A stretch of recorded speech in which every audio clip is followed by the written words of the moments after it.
আমি শ্রাবণী, আপনারা দেখছেন শ্রাবণীর রান্নাঘর। আজকে আপনাদের সাথে শেয়ার করব জলখাবারে ফুলকো পরোটা ও আলু ভাজার রেসিপি। তাহলে চলুন ভিডিওটি শুরু করা যাক।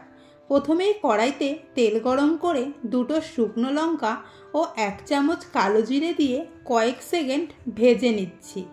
এবার এই তেলের মধ্যে লম্বা লম্বা করে কেটে রাখা আলু দিয়ে দিচ্ছি। গ্যাসের ফ্লেম মিডিয়ামে রেখে আলুগুলো ফ্রাই করব। আলুটা যতক্ষণে ফ্রাই হচ্ছে ততক্ষণে পরোটার জন্য ময়দা এখানে মেখে নিচ্ছি। 1 বাটি ময়দা নিয়েছি। এর সাথে অ্যাড করছি স্বাদমতো লবণ ও 3 চামচ তেল। এরপর ময়দার সাথে খুব ভালোভাবে মিক্স করে নিচ্ছি।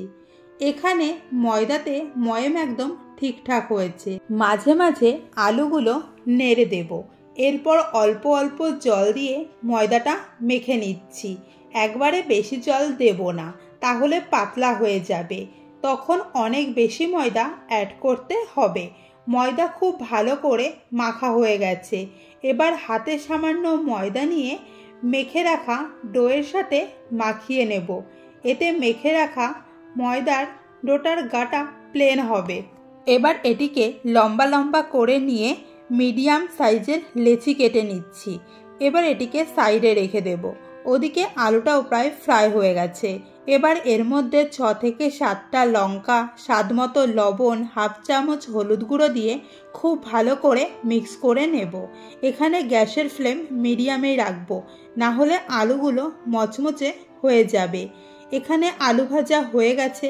এবার এটিকে সাইডে রেখে কেটে রাখা লেচি থেকে একটা একটা করে লেচি নিয়ে বেলে নেব। বেলুন পিঁড়িতে সামান্য একটু ময়দা দিয়ে লেচিটার চারপাশে খুব ভালো করে মাখিয়ে নেব।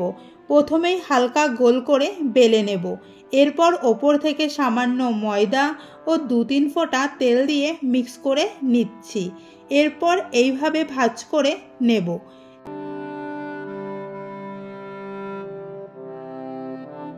এবার 3 কোণা করে বেলে নিচ্ছি। আপনি যদি আমার ভিডিও প্রথম দেখে থাকেন তাহলে চ্যানেলটি সাবস্ক্রাইব করে পাশে থাকা বেল আইকনটি প্রেস করে অল করে দেবেন। তাহলে আগামীকাল যখন নতুন ভিডিও শেয়ার করব তখন সবার আগে আপনি দেখতে পারবেন।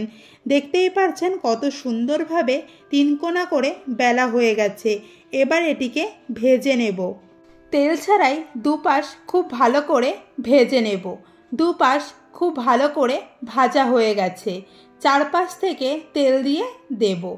তেলটা এখানে একটু বেশিই দেব, এতে পরোটা পুরো লুচির মতো ফুলে উঠবে।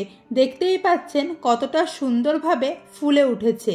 আমার আগের ভিডিওতে ডলি D65 বলেছেন খুব ভালো লাগলো। Thank you. আশা করি পরবর্তী ভিডিওগুলোও আপনার ভালো লাগবে। এভাবেই বাকি সব পরোটা ভেজে তুলে নেব। এখানে প্রতিটা পরোটাই একই রকমভাবে ফুলবে। তাহলে ব্রেকফাস্টে এইভাবে বানিয়ে ফেলতে পারেন পরোটা ও কালো জিরে দিয়ে আলু ভাজা।